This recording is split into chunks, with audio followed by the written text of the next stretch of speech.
Finn and Liam. Well, tonight we're going to finish up the adventures of Danny Meadow Mouse, and we're going to start with chapter 21, which is called An Exciting Day for Danny Meadow Mouse. Danny Meadow Mouse started along one of his private little paths very early one morning. He was on his way to get a supply of a certain kind of grass seed of which he is very fond. He had been thinking about that seed for some time and waiting for it to get ripe. Now it was just right, as he had found out the day before by a visit to the place where this particular grass grew. The only trouble was it grew a long way from Danny's home, and to reach it he had to cross an open place where the grass was so short that he couldn't make a path under it. "I feel it in my bones that this is going to be an exciting day," said Danny to himself as he trotted along. "I suppose that if I were really wise, I would stay nearer home and do without that nice seed. But nothing is really worth having unless it is worth working for, and that seed will taste all the better if I have had hard work getting it."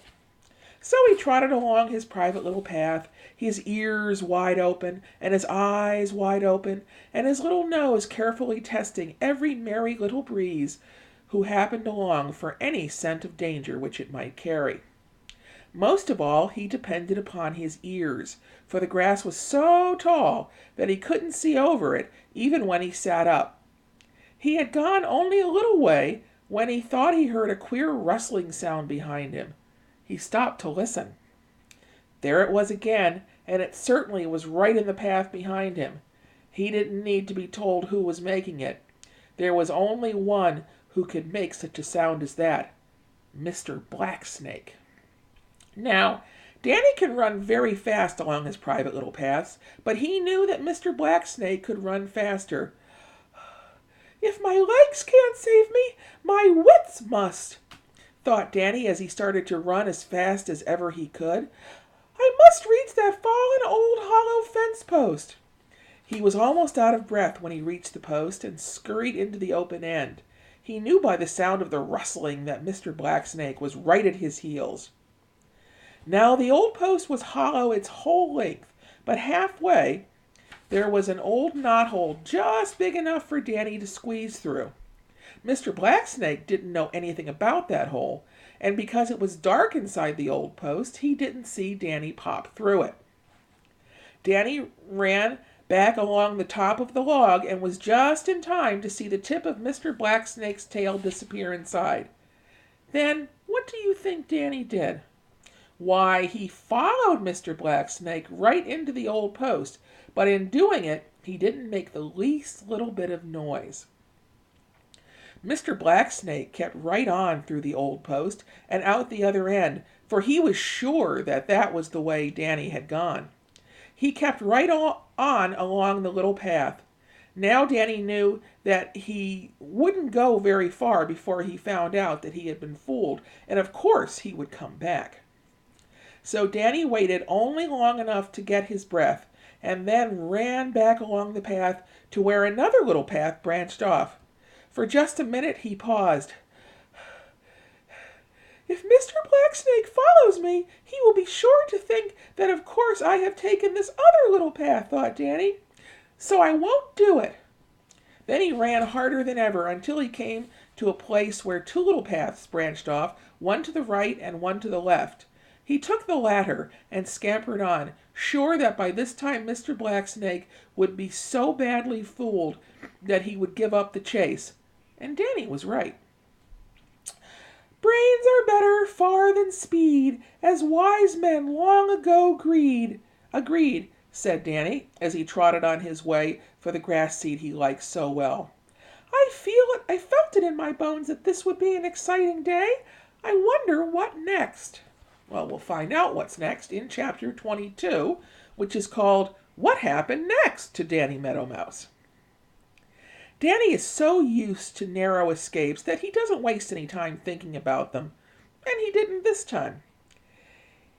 "He who tries to look two ways at once is pretty sure to see nothing," says Danny, and he knew that if he thought too much about the things that had already happened, He couldn't keep a sharp watch for the things that might happen.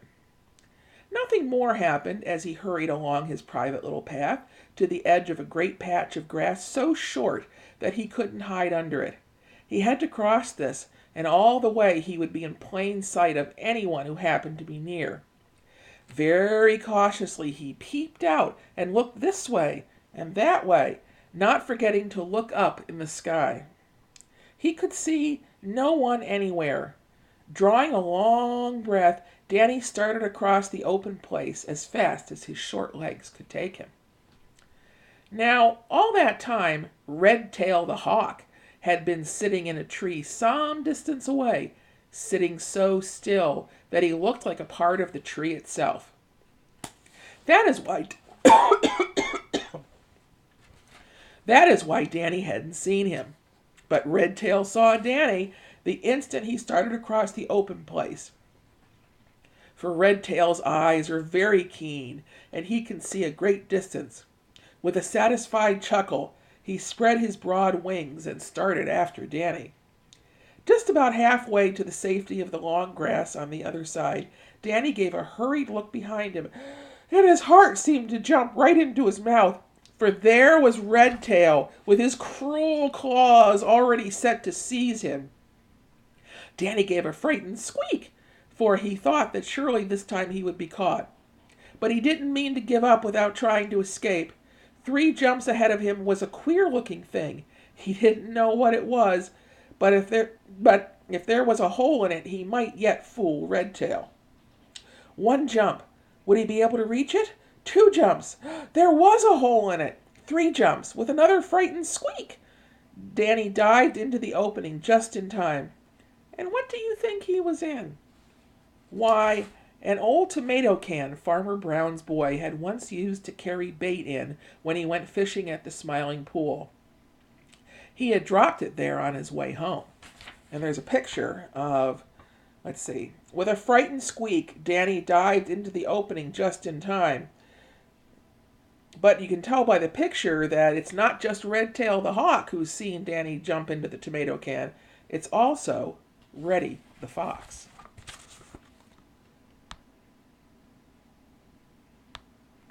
Oh dear, that does not look promising. Redtail screamed with rage and disappointment as he struck the old can with his great claws. He had been sure, very sure of Danny Meadow Mouse this time. He tried to pick the can up, but he couldn't get a hold of it. It just rolled away from him every time, try as he would. Finally, in disgust, he gave up and flew back to the tree from which he had first seen Danny. Of course, Danny had been terribly frightened when the can rolled, and by the noise the claws of Redtail made when they struck his queer hiding place. But he wisely decided that the best thing he could do was to stay there for a while. And it was very fortunate that he did so, as he was very soon to find out.